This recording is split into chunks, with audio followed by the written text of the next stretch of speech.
Hey YouTube, it's Karen here. Well, I'm out taking a morning walk out in a nice field.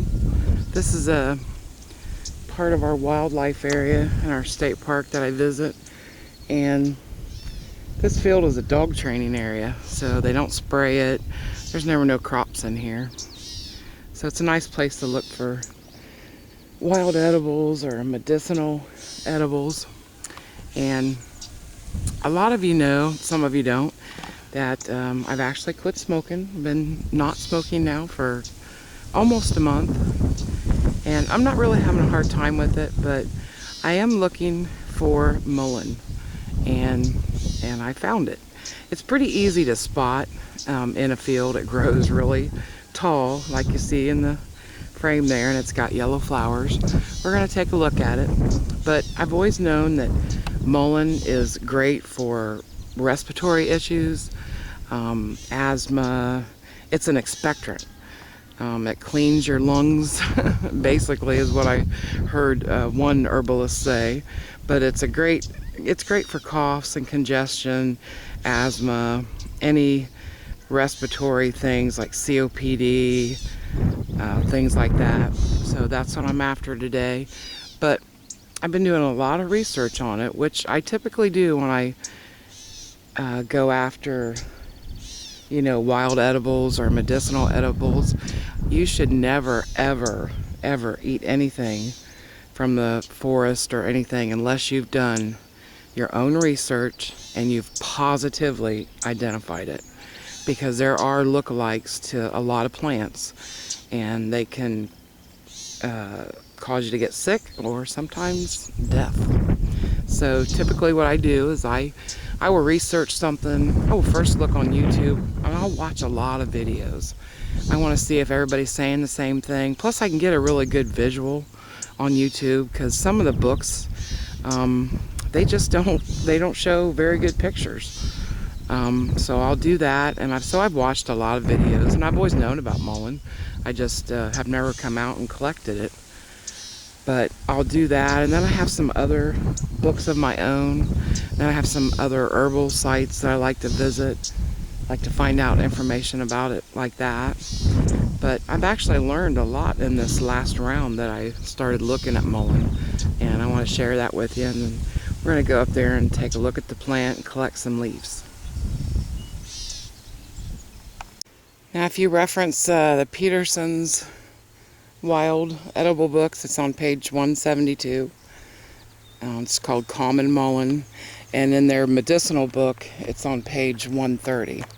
I didn't bring the medicinal one out, but I brought this one out instead. But this is what it looks like up close. And these leaves are really soft, and they're real, like, furry. I don't know if anybody out there grows lamb's ears, woolly lamb's ears. They feel like that. But they're really soft, and hunters, you can use them for toilet paper out in the woods if you're out here. They're antifungal, anti-inflammatory, antibacterial. There's just a lot of good things about this plant. But where I'm at, I hardly ever see a lot of flowers on them. I've seen lots of videos of them, and they're this big luscious plant with all these flowers on them, but I hardly ever see a lot. I just catch them when they're just a little bit, just flowering. They only, I guess, flower one day and then close up, from what I understand. But the flowers, you can collect the flowers and then put them in like a suspension oil, like olive oil or something like that, and they're really good for earaches. And then I've watched videos where they make cough syrup out of them. But I'm going to collect just the leaves today, because I'm going to make a tea out of them. And it's good for my lungs. And I also, like I said, have been doing some other research where I found out they're great for back and nerve pain. They help facilitate healing, and they aid in cell growth and repair. for slip disc and pinched nerves. Now they do have what they call a root extract, where they'll give patients that, but the research that I found said the tea is just as good for that, for the back and nerve pain too. But then I've read other studies where it's more in the stalk and the root. So I'm still going to do some more research on that. But that's what you get when you do a lot of research. You'll get books that won't say one thing and a book that will say another thing. I have a herb book that doesn't mention anything about the back pain and nerve pain. All it mentions is respiratory. So it's good to do your own research. So I'm just going to collect the leaves today. I already have some flower stems I collected a few days ago. But I'm going to collect more leaves because my mother suffers terribly with back and neck pain. So I want to get some leaves to make her some tea. And I'm going to try it both ways. I've seen videos where they've made tea with fresh leaves, and then I've seen videos where they've dried them, maybe in a dehydrator or just left them out to dry. So I'm going to try it both ways. I mean, I think of tea as being dry, but maybe you could get more properties out of the leaves if they're fresh. And maybe that's what they're thinking is. These also make, these are over 6 foot tall. I have to look up. They make wonderful stalks. In the fall, you can come back and they'll be all brown, and you can cut them down, and the tips of them up there make great hand drills for your bow drill, for your hand drill. And I guess they make, the good hearths for bow drills, things like that. So I read where you can take these in the fall and just cut them and dip them in tallow and use them for a torch. That's how hard they are. Yeah, a lot more down there that's probably way over 6 feet tall. And they're a biannual plant, so they only last 2 years. Great bull thistle right there. See lots of wild carrot. I see more videos.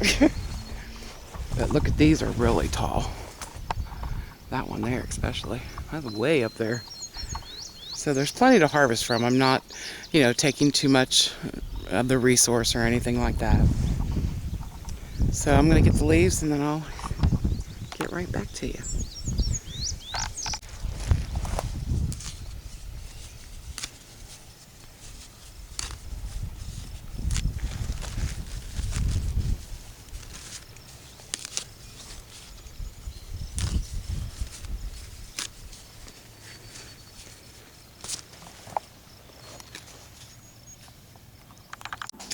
So I got home and I got my fresh leaves. I think I'm going to try it fresh. I have some dried ones that I've done a couple weeks ago, but I'd like to try the fresh Mullein leaves and see how that tastes too.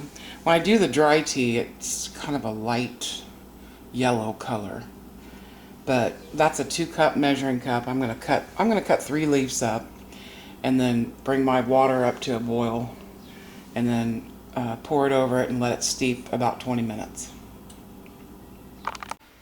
Okay, our tea is steeped for 20 minutes. Then you just simply want to run it through a sieve, strainer. And there you have it. It's the same color as the dried, so not sure which one is any better. But I did want to show you this other, my other herb book that I use. And when I looked up Mullein, I like this book because it usually gives you a recipe. This one says, if you're using the dried herb, mix 1 tablespoon of herb in 8 ounces of water. Drink 1 to 2 cups of tea daily. If you're using an extract, it says mix 25 to 40 drops in liquid. Drink 3 to 4 times daily.